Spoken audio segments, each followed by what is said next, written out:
Hi, Mrs. K here. Hi guys.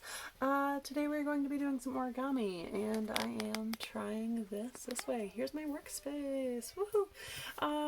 Origami. So, origami cranes, paper cranes we're going to make, and you have this in your bag. I sent it with you. Hopefully you have those instructions before you jump into this. Now the thing about origami paper is it is always square. It is never rectangular, it is always square, and if you were to buy it at the store, one side would have some sort of pattern or color to it, and the other side would be white. So with the paper I gave you, it's all just plain white, but if you decorate one side, that might be helpful to you before you start folding. These instructions are that the areas that are shaded in gray would be the colored side, and the areas that are white are the white side. So that's kind of why you see the difference in value. Here, the gray side is meant to be the colorful side, so that in the finished version, your colorful side shows. It's on the outside, and it's a little more exciting for the finished design. So you can either decorate your paper on one side, leave the other side blank, or you can do it without. That's totally up to you. I am going to start with my colored side up. My colored side is the gray side, remember. So here we go.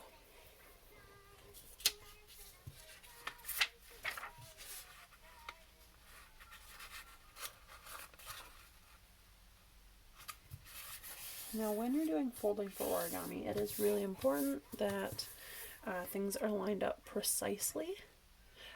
You don't want to be off even a little bit. And see how nicely those two corners fit together? If I had been off like this and then creased my paper, it would have affected my final version. So it seems really minor, but really the more precise you can be in your folding and creasing, the better. So I do recommend that.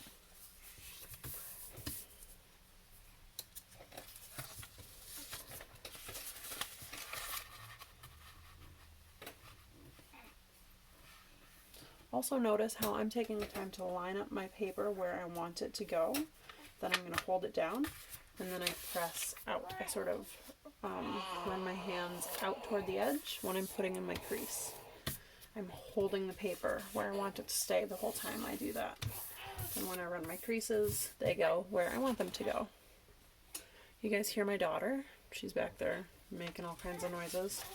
She's maybe about to even start crying. Hopefully I can get past without that happening, but we will see.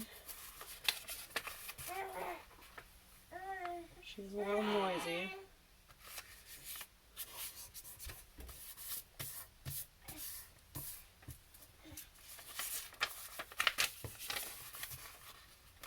So to begin with this crane, I am just putting creases in my paper. Every time I fold, then I open it back up. I'm taking the time to put a nice hard crease on my paper, and then I open it up. And all that, with all these little folds and creases in the paper, get us to step 3. So, now that I'm on step 3, I can corner to corner, fold down. Oops.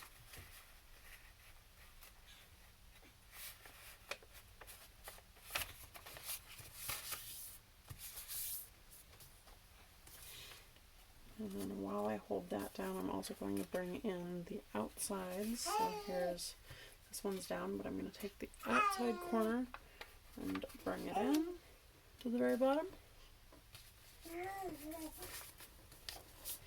And I'm going to bring that other outside corner into the very bottom. I've got a nice little diamond.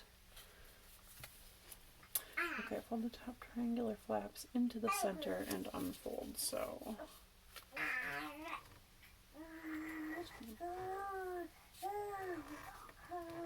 do something like this. Now as you go, you need to be able to see where your creases are, and unfortunately it's just really hard to show in a video.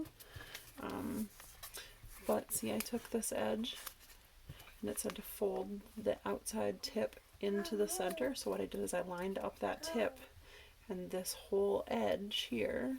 I lined up this whole edge with my center crease, which is kind of hard to see. So there's the center crease. So I took this edge and I laid it along that center crease. And then I flattened it down. I'm going to do that on both sides.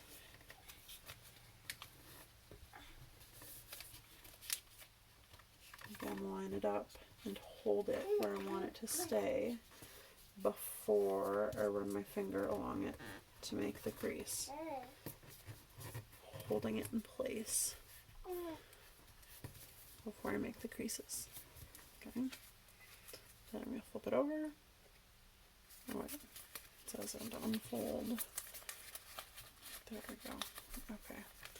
Fold the top of the model downward, crease well, and the dotted lines on my instructions. You see the dotted lines on the instructions match up with the edges of the creases I just made. So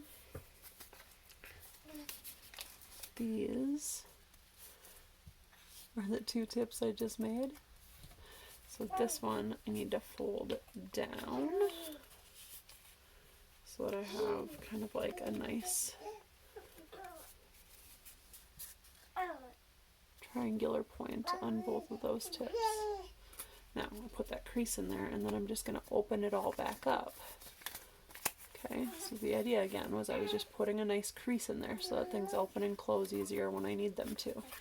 Okay, so now that I've done that, I'm going to take the top part of this and lift it all the way up, and this crease will stop it from opening all the way. But what that looks like is this is flat here, and if I were to put my thumb under just this very top flap, I can take that and I can lift it up. I'm holding these other pieces down. I might have to go in here and move things around a little bit. But I'm trying to open it up, and as I open it up, these sides are going to flatten down. Again, along the creases that I have already put in place, along the creases I've already made. And I did have to manually help that along a little bit and adjust it. Tried to pull this one up, and this one's not quite doing what I want it to do, but I can get in here and adjust with my fingers a little bit, give it a little press, and there we go.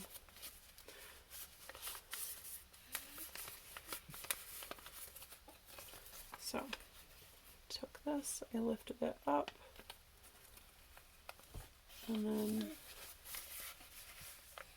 nice. Now I'm going to leave that like that and turn the model over and do the same thing on the opposite side. So I'm going to put that same crease in there. 1, 2. My daughter is just scooting around the floor back here. I'll show you her in a minute.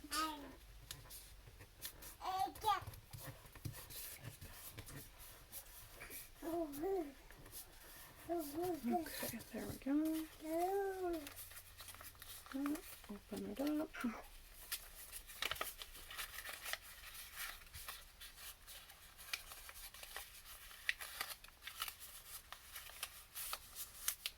There we go. Great. Okay. So now I have to take these corners, each of these corners, and fold them into the center, and this is where things get really tricky, so I'm going to zoom in a little bit so you can see it better.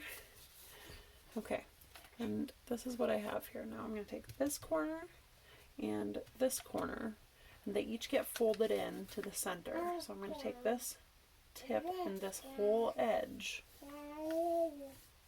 and I'm going to fold them in to the center so they go along this whole center line. Okay, so watch as I do this here. I'm going to try to continue to show you well. I'm going to take that corner, line it up. Oh, and again, just the top flap, not both of them. Just take the top one, put it into the center, and line up the edge with the center as well. There we go. It all touches. The tip touches the center and this line touches the center. So I'm going to hold that in place and give that fold a nice crease. Okay. I'm going to do the same thing on this side. Take this tip and this edge. Sorry, I'm trying to do this so you can see it well. This little tip right here and this whole edge, just the top flap, and it's going into the center. So not like this, not just like that, but I need this whole edge to go along that center line as well. Kind of like that. So it all goes along the edge. And this is where the paper being patterned on this side kind of was playing against me, because the patterns are maybe making it a little difficult to see, but really, here's what I've created. This whole edge folds in, and the whole edge goes along that center line.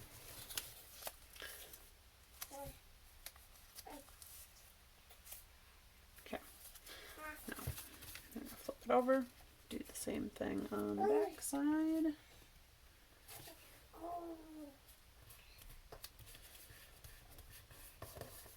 And at this point, when you flip it over to fold on the back side, the nice thing about it is that your line is already here. So all you really have to do is make your next fold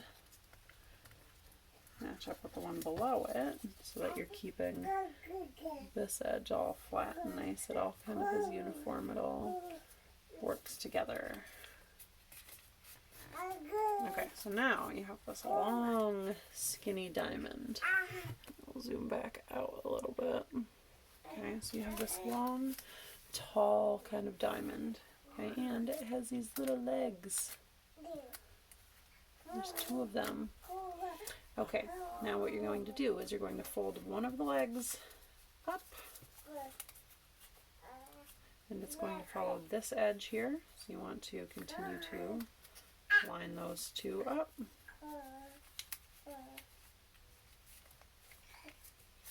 Bring it up, and this is getting harder and harder to crease because the paper's thicker at this moment. So we're putting a good solid crease in it, and then we're folding it back down. And we're going to do the same thing on the opposite side again. Line this up with this when you go to do the crease. So you can kind of see how I'm doing that. See, I'm lining it up, and once it's all flat there, then I'm putting the crease in it. It's hard to do because it's really thick paper. It's lots of pieces folded over. It's folded. I'm going to bring it back down. I put a very nice crease in there on both, so that crease is going to work for us in a minute. So here we go. We bring them both back down. And it says, step 11, inside reverse fold the legs along the creases you just made. So, inside, here's the inside. I'm going to reverse fold the crease.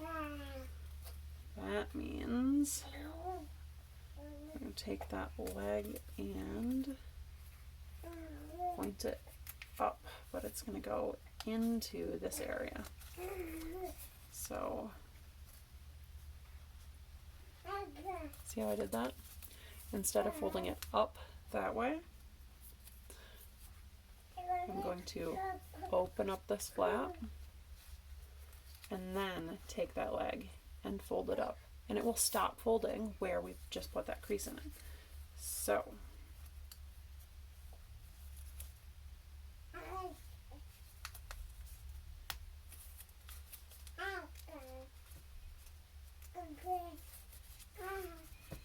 and then we can close it back down.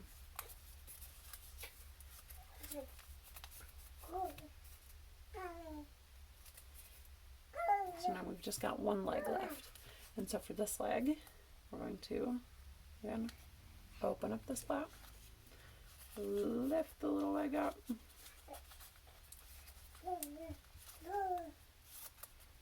and then close the flap.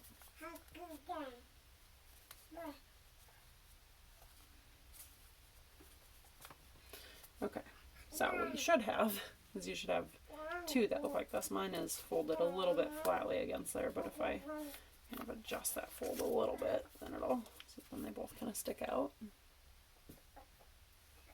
Okay, and now I just kind of, now I have these are my wings, and this is the head and the tail, and the head and the tail is up to you, you pick which is which, but we're going to take these wings, we're going to fold them down, so we're going to, I don't know, split them in half about, that's kind of what it says on the instructions. This is where you can kind of mess around with a little bit, it's not a precise thing, okay, but again, put a nice crease in it so that the wing can fall down. Keep them the same on both sides.